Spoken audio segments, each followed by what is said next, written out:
لوگوں میں جذبہ ہے بیواؤں پہ یتیموں پہ خرچ کرنے کا. خدا کی قسم ایسا جذبہ ہے, آنسو نکلتے ہیں.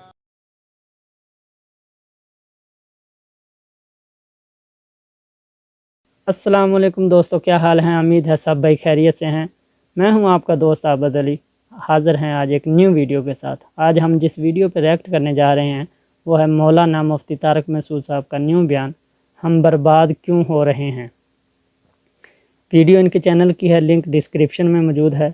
ویڈیو شروع کرنے سے پہلے نئے دوستوں سے درخواست ہے کہ چینل کو، اپنے ہی چینل کو عابد علی 101 کو کر لو سبسکرائب، کیونکہ اس چینل پہ ہم طرح طرح کی ریئیکشن ویڈیو اپلوڈ کرتے رہتے ہیں. چلیے ویڈیو شروع کرتے ہیں. تو چند خوبیاں برائیاں ایسی ہیں جس کی وجہ سے ہماری ہر خوبی پہ ہر خوبی چھپ رہی ہے. یہاں لوگوں میں جذبہ ہے بیواؤں پہ یتیموں پہ خرچ کرنے کا. خدا کی قسم ایسا جذبہ ہے, آنسو نکلتے ہیں. پتہ چل جائے کہ یہ محتاج ہے. یہ جو لوگ یہاں فقیروں کو دھکے دے رہے ہوتے ہیں نا, اس لیے کہ پتہ ہی نہیں ہوتا. 99 فقیر ڈرامے باز ہوتے ہیں. پتہ چل جائے نا یہ مستحق ہے, میں کہتا ہوں لڑائیاں شروع ہو جائیں گی کہ یار میں کھانا کھلاؤں گا, وہ کہے گا میں کھانا کھلاؤں گا. ہمارے استاد سعودی عرب میں بہت رہے, انہوں نے کہا سعودی عرب میں کوئی یتیم ہو جائے, آپ عربوں کی ہزاروں برائیاں کریں, یا یتیم ہو جائے نا, لڑائیاں ہو جاتی ہیں کہ کون کفالت کرے گا اس کی. یہ لڑائیاں ہو جاتی ہیں کون کفالت کرے گا یتیم کی, کیونکہ قرآن نے اتنے یتیموں کے حقوق بیان کیے ہیں, اتنے حقوق بیان کیے ہیں. آپ کو پتہ ہے سعودی عرب میں کیس ہوا تھا, BBC میں رپورٹ آئی تھی. بوڑھی ماں, ایک بیٹا کہہ رہا تھا میرے پاس رہے گی, دوسرے نے کہا تیرے پاس نہیں میرے پاس رہے گی. بندوقیں نکل آئی تھی دونوں بیٹوں کی. تو کہے میں اپنی بوڑھی ماں کو تیرے پاس کیسے چھوڑوں بھائی. کورٹ میں کیس چلا ہے ان دونوں کا. کہاں کیس چلا ہے؟ عربوں کی بھی. جب آپ فرسٹ ٹائم ملو گے تو ایسا لگے گا بڑے برے ہیں, لیکن کسی قوم کے بارے میں بہت جلدی رائے قائم نہ کیا کرو. جب تک اس قوم میں گھل مل نہ جاؤ, ان کی زبان سے واقف نہ ہو, بہت کلوز نہ ہو جاؤ, پھر اس قوم کی خوبیاں کھل کے سامنے آتی ہیں. بالکل. ہمارے انگریزوں کے بارے میں بھی بہت جلدی رائے قائم کر لیتے ہیں, عربوں کے بارے میں بھی, مسلمانوں کے بارے میں بھی. پہلی دفعہ میں تو میں بھی کتنے اچھے طریقے سے ملتا ہوں نا, نائس ٹو میٹ یو, میں بھی ملتا ہوں, تو کیا مطلب ہے بہت اچھا ہو گیا ہوں. آپ رہ کے دیکھو, سفر کرو, پھر پتہ چلے گا بھائی یہ ایسا ہے بھی کہ نہیں ہے. نہ بری رائے قائم کرو نہ اچھی رائے قائم کرو. آپ بولو بھائی ہم اتنا طویل عرصہ ہم نے گزارا ہی نہیں ہے, ہمیں کیا پتہ اچھے ہیں کہ برے ہیں. عربوں میں آج بہت بعض چیزیں بڑی خوبی ہیں, ٹھیک ہے ان کے بد اخلاقی ہے ان لوگوں میں, ایئرپورٹ پہ ہی نظر آ جاتی ہے وہ, لیکن ہماری حرکتیں کون سا ٹھیک ہیں. سعودی عرب میں جو کرپشن میں پکڑا گیا ہے نا, 2 قومیں ہیں وہاں, مصر کے اور پاکستانی, اور ایک بنگلہ دیش ہو. مصر میں بھی الحمدللہ اللہ کا فضل ہے, اللہ نے بڑا نوازا ان لوگوں کا. تو سارے مصری نہیں, وہ نہیں, بہت سارے لوگ. تو ایک امیج بہت برا بن گیا ہے ہمارا وہاں پہ. پھر بھی میں کہتا ہوں وہ جو بد اخلاقی سے پیش آتے ہیں ایئرپورٹوں پہ اور انگریزوں کو بڑی عزت دیتے ہیں, ہمیں نہیں دے رہے ہوتے, یہ بہت غلط ہے. لیکن یہ غلط ہے تو اس کا مطلب نہیں کہ سب کچھ ہی کیا ہے غلط ہے. وہاں یہ پتہ چل جائے نا یہ بندہ جو صحیح عرب ہے, اصل میں عرب میں بہت سارے 2 نمبر عرب بھی ہیں جو اصل عرب نہیں ہیں. ہر آدمی, جب سعودی عرب میں معاشی ترقی ہوئی نا تو ہر آدمی نے جا کے وہاں رہنے کی کوشش کی ہے. خیر ابھی میرا یہ ٹاپک نہیں ہے کہ عرب اچھے ہیں برے ہیں, یہ اس پہ ایک نئی جنگ چھڑ جائے گی. ہم تو یہ بتا رہے ہیں بھائی کہ میں نے ایسے لوگ دیکھے ہیں 10 سال اپنے باپ جو لقوا کا ہے یا فالج کا مریض ہے, 10 سال اس کی خدمت کر رہے ہیں, پیشانی پر لکیر نہیں آ رہی. باپ تو دور کی بات, بھائیوں کو پال رہے ہیں. ایک بھائی باہر جاتا ہے, دوسرے بھائی کو کی معاشی ترقی کی فکر میں لگ جاتا ہے. یہ بڑی خوبیاں ہیں. قربانی پہ کتنا خرچ ہوتا ہے, کتنا گوشت غریبوں کو کھلایا جاتا ہے. اس غربت اور مہنگائی میں بھی کہیں کوئی حادثہ آ جائے, کہیں سیلاب آ جائے, کیسے لوگ تعاون کر رہے ہوتے ہیں بڑھ چڑھ کے, بہت زیادہ کرتے ہیں. لیکن وہی بات ہے, چند خامیاں ایسی ہیں جس سے ساری خوبیوں پہ پردہ پڑ رہا ہے. وہی آدمی جو 1 کروڑ کا چیک یتیموں کے لیے نکال کے دے رہا ہوگا نا آپ کو, آپ اس سے 1 کروڑ نہیں 5 لاکھ کا لین دین کر لو, آپ کے پیسے پی جائے گا وہ.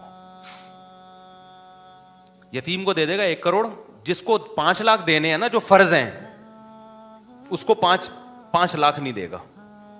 میں نے ایسے ایسے سخی لوگ دیکھے ہیں, ٹرسٹوں میں دے رہے ہیں, ادھر دے رہے ہیں, ادھر دے رہے ہیں, کروڑوں کروڑوں روپے, اور جو جن کے پیسے لے کے بھاگے ہوئے ہیں وہ راتوں کو اٹھ کے بد دعائیں کر رہے ہیں, میرے 50,000 تو دے دے میرے بھائی, خدا اس کے نہیں دیں گے. کیونکہ سوسائٹی میں یہ کلچر ہی نہیں ہے کسی سے پیسے لے کے دینے کا. کرایہ دار جو ہے مالک مکان کو ٹائم پہ کرایہ دیتا ہے, خود سے کبھی نہیں دے گا. مالک مکان 20 دفعہ یاد دلائے گا, 20 دفعہ یاد دلائے گا, ورنہ دے گا ہی نہیں. تو مسلمان کا جو بڑا مسئلہ ہے نا, خیال نہ کرنا ایک دوسرے کا, اس کی رعایت نہ کرنا, ایسا طریقہ اختیار کرنا اپنی عقیدت تو پوری ہو جائے, سامنے والے کی ایسی کی تیسی ہو جائے. لین دین میں, گھروں میں, اب یہ بہت لمبا ٹاپک ہے میرا, جو اصل ٹاپک میں لے کے چلا تھا وہ رہ نہ جائے کہیں. تو اس لیے بھائی جب لوگوں سے ملو اچھے طریقے سے ملو. سمجھ رہے ہو کہ نہیں سمجھ رہے؟ ہاں میت پہ دیکھ لو آپ, کسی کے ہاں میت ہو جائے, عربوں میں جب ہو جائے نا, ایک بڑی خوبی ہے ان کے ہاں, میت ہو گئی, غسل کیا, دفن کیا, چلو جی جنازہ پڑھایا, دفنا دیا, ما قدر اللہ, اللہ کے ہاں جو مقدر تھا ہو گیا بھائی, چلو. ہمارے یہاں ادھر سے ماموں آ رہا ہے, ادھر سے چاچو آ رہا ہے, ادھر سے نانی نے نہیں دیکھا بچہ, فلانے نے نہیں دیکھا, ڈمکانے نے نہیں دیکھا, پھر تعزیت کرنے والوں کا ایک اتنا بڑا ہجوم کہ جس کے ہاں میت ہوتی ہے وہ کسی کام کا نہیں رہتا. میرے جب والد صاحب کا انتقال ہوا ہے, ہمارے والد صاحب بہت مشہور تھے ہمارے علاقے میں, بہت مشہور شخصیت تھے, جو جانتے ہیں ہمیں بچپن سے ان کو پتہ ہے, فیمس ترین شخصیت تھے, کیونکہ دین کی خدمت انہوں نے بہت کی, تبلیغ جماعت کے امیر تھے. میرے والد صاحب کی رات 10 یا 11 بجے ڈیتھ ہوئی ہوگی, میں مدرسے میں تھا. ڈیتھ بھی اچانک ہوئی نا, مسجد میں عشاء کی پڑھنے کے لیے آئے, صف میں بیٹھے ہوئے تھے, ہارٹ اٹیک ہوا, وہیں گر گئے. میں مدرسے میں تھا, ہمیں اطلاع نہیں تھی, لوگ اٹھا کے ہاسپٹل لے کر گئے ہیں تو پتہ چلا ہارٹ اٹیک ہوا ہے. تو اسی ہارٹ اٹیک کے دوران ان کی ڈیتھ ہو گئی. میرے پاس جب اطلاع پہنچی تو ڈیتھ ہو چکی تھی, لیکن بتانے والوں نے ہمیں ڈیتھ کا نہیں بتایا کہ ایک دم, کیونکہ ہم تو مل کے بالکل فٹ فاٹ تھے. تو بتانے والوں نے یہ بتایا کہ آپ کے والد صاحب کی طبیعت بہت خراب ہے, آپ چھٹی لے کے ہاسپٹل چلے جائیں. لیکن جب راستے میں پتہ چلا کہ جی ان کی ڈیتھ ہو چکی ہے, کتنی قیامت گزری ہمارے اوپر. رات 9 یا 10 بجے ان کی ڈیتھ ہوئی ہے, اور الحمدللہ فجر کے بعد ہم ان کو دفنا چکے تھے. اور یہ تاخیر بھی اس لیے ہوئی کہ قبر کھدنے میں تاخیر ہوئی ہے. اگر قبر اس سے پہلے تیار ہو جاتی تو فجر سے پہلے دفنا دیتے ہم ان کو. سمجھتے ہو کہ نہیں سمجھتے ہو؟ نہیں سمجھ رہے میرا خیال ہے. یہ اجمیوں کی رسم ہے, یہ غیر مسلموں کی رسم ہے. میت پہ گھنٹوں گھنٹوں منہ دکھائی, رونمائی, ایک. پھر جب ہم نے فجر کے بعد دفنایا, اور فجر کے بعد بھی دفنانے میں تاخیر کیوں ہوئی ہے, میں نے بتایا نا, قبر کھودنے میں, پتھریلی زمین تھی, قبر کھودنے میں بہت ٹائم لگ گیا. فجر کے بعد میں نے ہی جنازہ پڑھایا, دفنا دیا. اس کے بعد دوپہر 10 بجے تک محلے میں خبریں پھیلنا شروع کہ بھئی حافظ مسعود صاحب کا انتقال ہو گیا. میرے والد صاحب کا نام مشہور تھا حافظ مسعود صاحب. لوگ آ رہے ہیں, بھائی کہاں ہیں؟ میں نے ہم تو دفنا چکے. یہ نہیں کہ ہمیں غم نہیں تھا, جو میرے اوپر قیامت گزری تھی وہ میں ہی جانتا ہوں. آج لوگ باز کہہ رہے ہیں نا, حضرت مولانا پہ اعتراض کر رہے ہیں کہ وہ ان کے اتنا بہت بیچارے غم زدے ہیں, اللہ ان کے غم کو ہلکا کرے. بعض دفعہ انسان کو محبت ہوتی ہے بھائی, وہ طبی چیز ہے نا, یہ تو اپنے محبوب چھن جاتے ہیں, انسان کو دکھ ہوتا ہے, غم ہوتا ہے, یہ نیچرل ہے, اس میں کوئی وہ نہیں ہے. تو میرے اوپر ایسی قیامت گزری تھی کہ ہم تو ایک دم سے ہو گیا نا, تصور ہی نہیں تھا.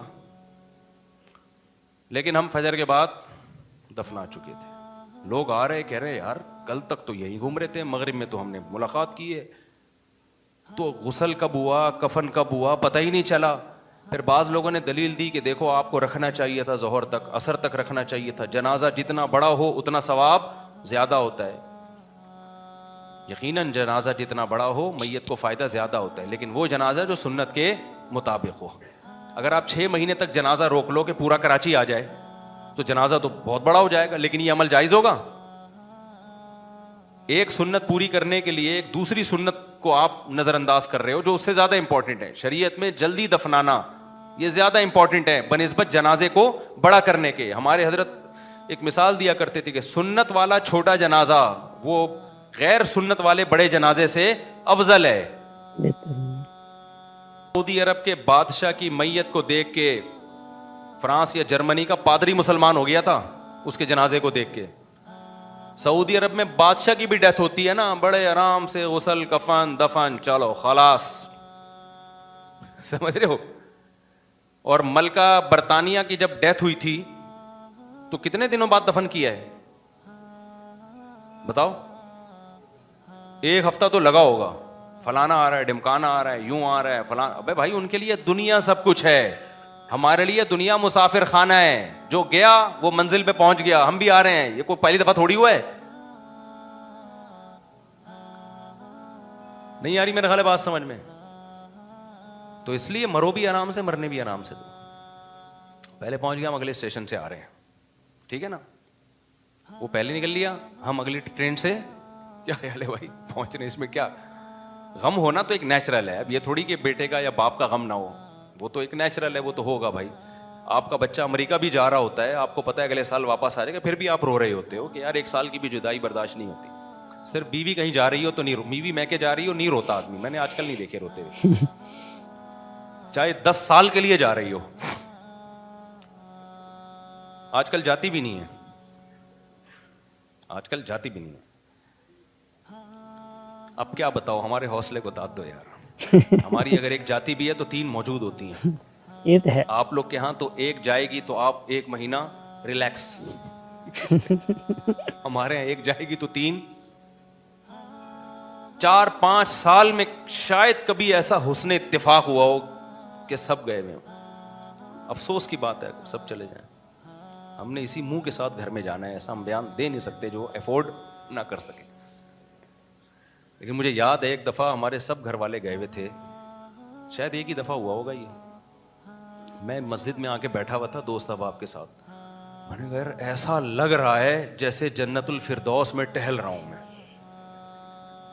یہ اس کی علامت نہیں کہ مجھے گھر والوں سے محبت نہیں ہے, لیکن پھر بھی انسان پہ ذمہ داری کا ایک احساس ہوتا ہے نا. رات کو ٹائم پہ گھر جانا ہے, انڈے لے لائے, آلو نہیں لائے, میسج آ گیا کہاں, یہ چلتا ہے سب گھروں میں. اس سے انسان کو ایک اندر سے لاشعوری طور پر ایک ٹینشن سی ہوتی ہے. تو میں جب بیٹھا نا یہاں, میں نے کہا یار پتہ نہیں مجھے کس چیز کی ایک عجیب سی سکون سا مل رہا ہے میں خود پر. پھر مجھے لگا کہ یار آج میں بالکل آزاد ہوں, بالکل کیا ہوں, کوئی میرے اوپر ذمہ داری نہیں ہے کہ اس گھر میں باری دینی ہے, ادھر جانا ہے, اتنے بجے جانا ہے, لیٹ ہو گیا تو وہ ایسا عجیب سا محسوس سا ہوا مجھے. خیر کبھی کبھار ایسا ہوتا ہے تو, لیکن انسان کا گزارا بھی نہیں ہے گھر والوں کے بغیر. آپ گھر میں جاؤ تو پھر گھر میں بھی دل نہیں لگتا اگر گھر والے نہ ہو. یہ اس کی تلافی کے لیے میں نے اگلا جملہ بول دیا. حقیقت بھی یہ کہ گھر بھی آدمی کے جب گھر والے نہ ہوں, یہ عجیب سی چیز ہے یار. گھر ہو تو بھی وہ مسئلے چلتے ہیں, لیکن نہ ہو تو اس سے بڑے مسئلے. گھر میں دل کہاں لگتا ہے, دیواریں کھانے لگتی ہیں آدمی کو, بچے نہ ہو, گھر والے نہ ہو, کیونکہ جب گھر والے جائیں گے تو بچے بھی سارے جائیں گے. تو خیر اب انگریز کیا جانے یہ چیزیں یار, سیکولر لبرل لوگ کیا جانے یہ خوشیاں. تو چند چیزیں ٹھیک کر لو بھائی, اس سے فائدہ کیا ہوگا, ہماری ساری خوبیوں کے طور پر اجاگر ہونا شروع ہو جائیں. اور جو میں بیان ماشاء اللہ جی. ہاں جی دوستو, کیسی لگی ویڈیو؟ امید ہے تم دوستوں نے ویڈیو پسند آئی ہوئے گی. باقی گل یہ ٹھیک ہے گل, باقی جنازے نوں زیادہ دیر رکھنا نہیں چاہیے, جلدی ہو سکے دفنا دینا چاہیے. باقی پاکستان دا کلچر یہ ہے. باقی اللہ سب نوں ہدایت دے جی, سیدھے راستے تے چلن دی ہدایت دے. اجازت ہے نیکسٹ ویڈیو واسطے. تے ویڈیو اچھی لگی تے ویڈیو نوں لائک ضرور کر دیا کرو, تے ایک پیارا جہا کمنٹ کر دیا کرو, کیوں پتہ لگتا رہے کہ ویڈیو ٹھیک بن رہی ہے یا نہیں بن رہی. اپنے رائے ضرور دیتا کرو. تو اجازت چاہتے ہیں جی اگلی نیکسٹ ویڈیو واسطے. اپنا بہت سا خیال رکھا جی, دعاواں چ یاد رکھا جی. اللہ حافظ.